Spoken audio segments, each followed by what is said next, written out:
Hello guys, my name is Saurabh Kumar. I will be discuss about history. What is definition of history? History क्या होता है? चल पहले जान लेते हैं definition of history.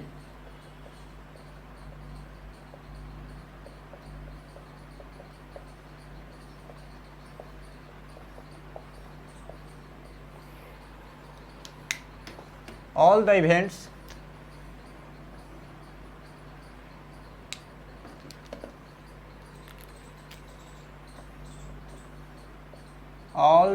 events of the future is called history.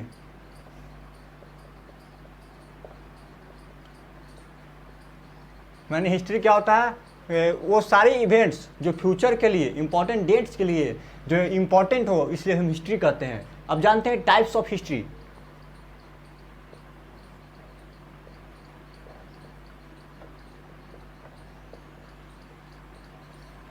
There are three types of history. There are three types of history. First of all, prehistoric age.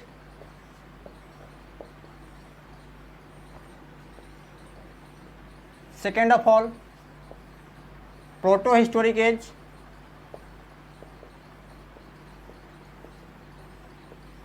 And third of all, historic age.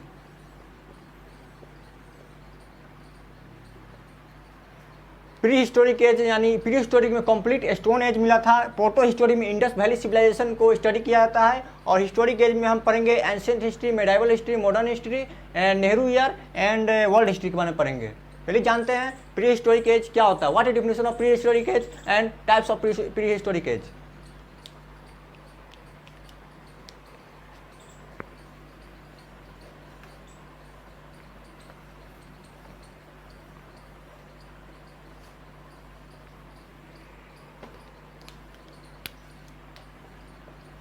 Pre historic age is known as complete stone age भी कहते हैं इसे. Pre historic age is known as stone as.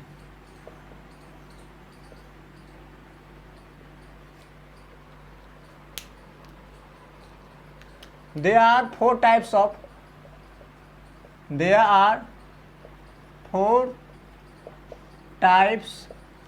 of prehistoric age. First of all,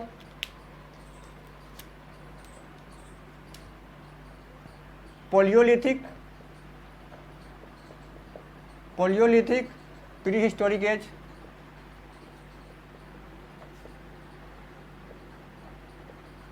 Second of all, Mesolithic prehistoric age.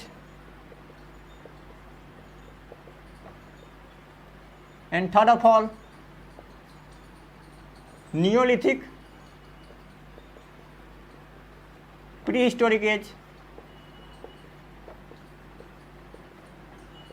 And fourth of Chalcolithic prehistoric age.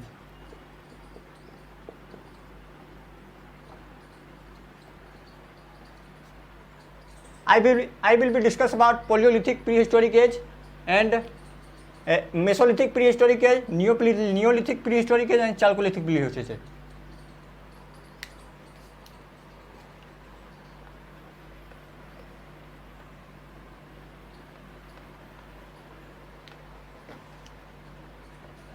Prehistoric age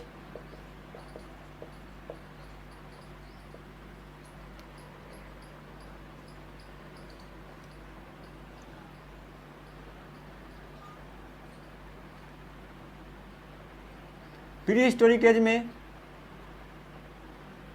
people's hunting किया करते थे. उसके बाद आग की खोज इसी काल में हुई थी. फायर यानी आग की खोज इसी काल में हुई थी. और इस समय लोग खाना बदोश थे। हंटिंग यानी शिकार करना।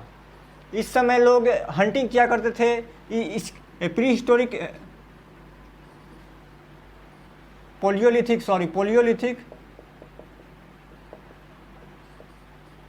पोलियोलिथिक एज में हंटिंग किया करते थे। फायर यानी आग की खोज इसी काल में हुई थी। और खाना बदोश थे। खाना बदोश यानी सिर्फ खाना पर डिपेंड रहना, यानी कि सिर्फ खाना पर डिपेंड रहना। खाना बदोश मीन्स मतलब यही होता है, हंटिंग मतलब शिकार करना होता है। अब चलिए जानते हैं मीसोलिथिक एज।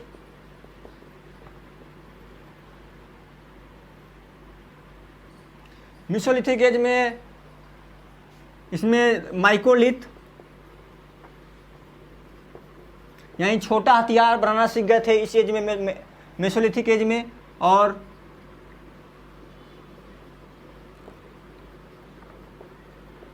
अंत्येष्टि कार्यक्रम। माइक्रोलिथ यानी छोटा हथियार, अंत्येष्टि कार्यक्रम मतलब अंतिम संस्कार। ये मतलब मीसोलिथिक एज में माइक्रोलिथ करना सीख गए, माइक्रोलिथ यानी छोटे हथियार बनाना सीख गए थे और अंत्येष्टि कार्यक्रम में अंतिम संस्कार करना सीख गए थे। अब जानते हैं नियोलिथिक एज। नियोलिथिक एज क्या होता है, अब इस पर डिफाइन करते हैं।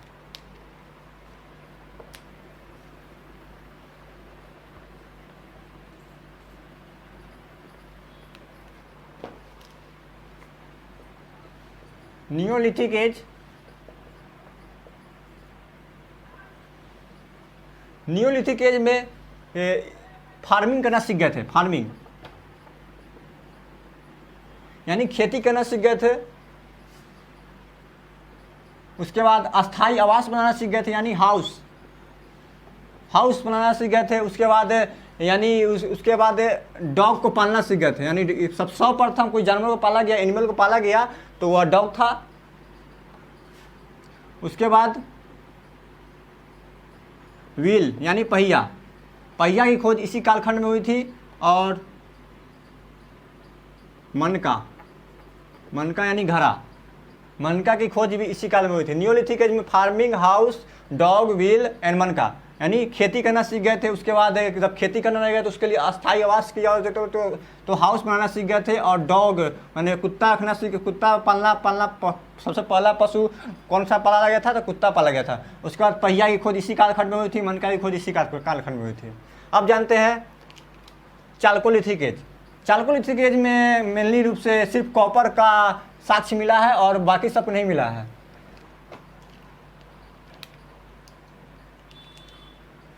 चाल्कोलिथिक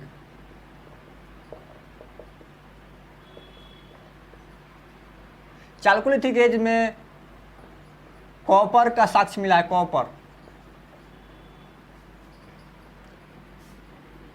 कॉपर का सिंबल क्या होता है, कॉपर का सिंबल Cu होता है। सिर्फ कॉपर का साक्ष्य मिला था चाल्कोलिथिक एज में। प्री हिस्टोरिक एज मतलब pre historic age is the end. And अब I will be discuss about protohistoric age.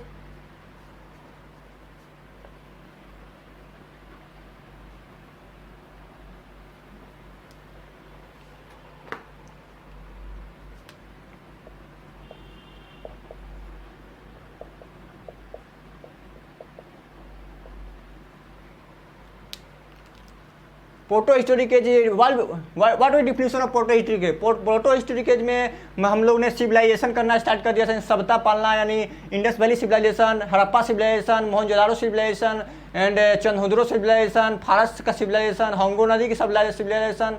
यानी अगर पूछेगा मानव जाति का पालना किसे कहा जाता है तो अफ्रीका को, और मानव की सभ्यता का पालना जब स्टार्ट हुआ वो एशिया से स्टार्ट हुआ। यानी सिविलाइजेशन का स्टार्टिंग पॉइंट एशिया था। फर्स्ट ऑफ ऑल इसमें इंडस वैली सिविलाइजेशन पढ़ेंगे। इंडस वैली सिविलाइजेशन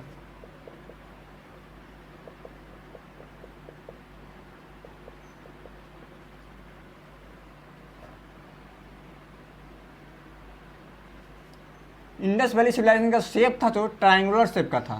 शेप इसका ट्रायंगुलर था। अभी हम डायग्राम के थ्रू इसको जानने की कोशिश करेंगे।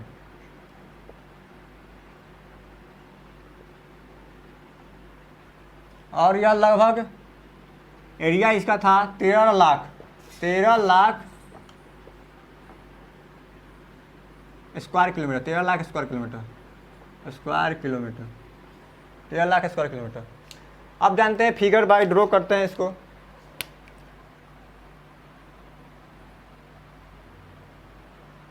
ये हमारा प्यारा Bharat India,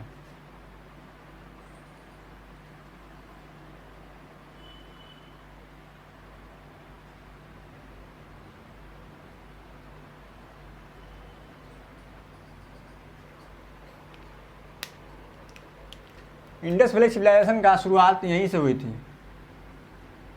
Indus valley civilisation यानी देखिए, अगर सही शेप मिला जाए कुछ राज्य,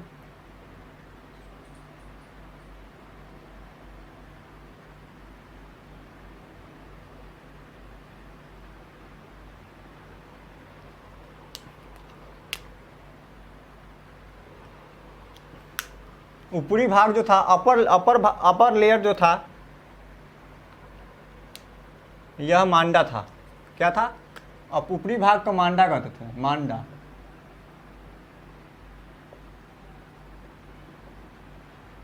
अपर लेयर, अपर,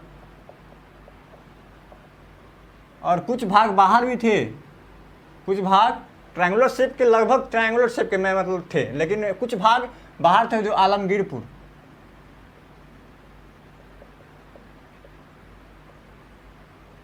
उसके बाद दैमा बांध,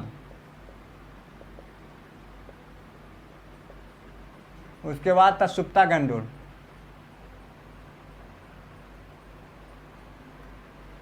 यानी अगर पूछेगा कि ईस्ट में कौन था, तो ईस्ट में आलमगीरपुर। उसके बाद वेस्ट में कौन था, तो वेस्ट में सुप्ता गंडोर। अब पूछेगा साउथ में कौन था, साउथ में दैमा बांध। और नॉर्थ में कौन था, मांडा। यह 13 लाख वर्ग स्क्वायर फीट में फैला हुआ था, 13 लाख।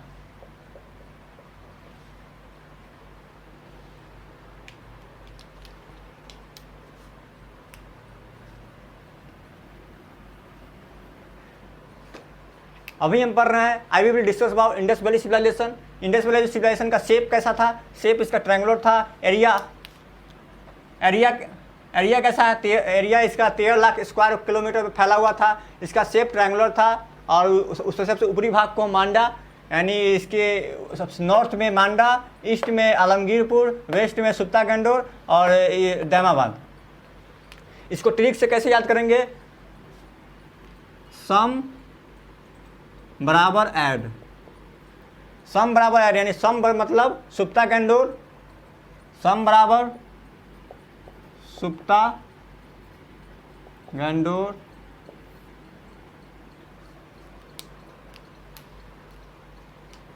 उसके बाद एम बराबर क्या होगा, मांडा, ऐड बराबर क्या होगा, ये मतलब क्या हो जाएगा, आलमगीरपुर,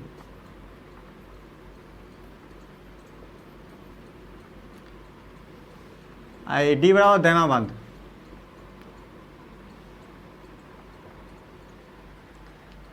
अब जानते हैं मांडा में कौन सा रिवर बहती थी, आलमगीरपुर में कौन सा रिवर, और दैमाबाद में कौन सा रिवर, और सुप्ता गंडोर में कौन सा रिवर। इसका भी एक ट्रिक है, नदी का भी ट्रिक है।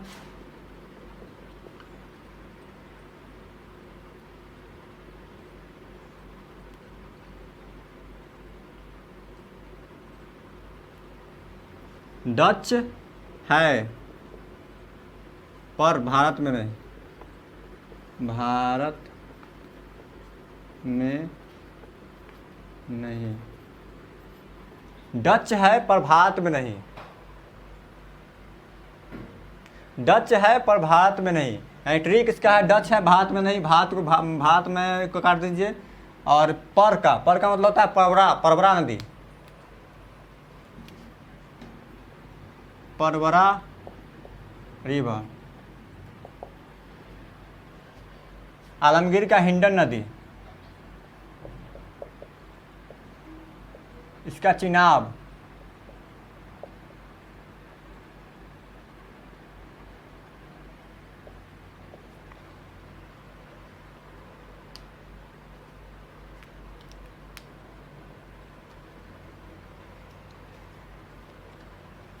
अब अभी जान लिए। अब आगे I will discuss about Harappa civilisation.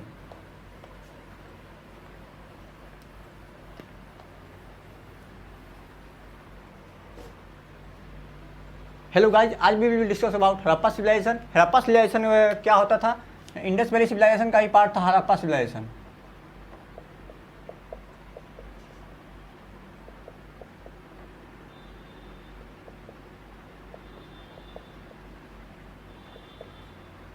और हड़प्पा सिविलाइजेशन हड़प्पा सिविलाइजेशन में कुछ हम जान लेते हैं। जैसे हड़प्पा की शुरुआत 1921 में की गई थी। हड़प्पा की खुदाई 1921 में खुदाई जो किया था दयाराम साहनी ने किया था। Dayaram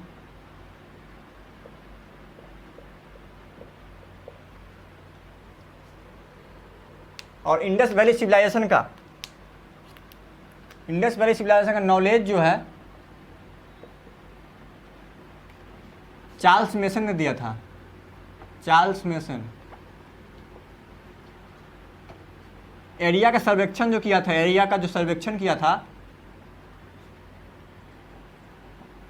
James Cunningham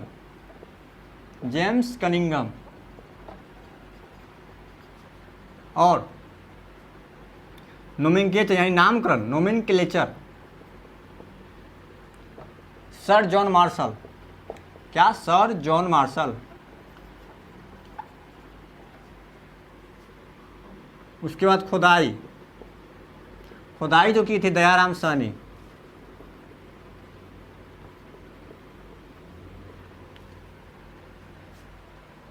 Harappa civilisation के बारे में हम कल डिस्कस करेंगे पूरी विस्तार पूर्वक and long method through Harappa civilization को डिस्कस करेंगे। Hopeful my video is your knowledgeable and thanks for watching my video.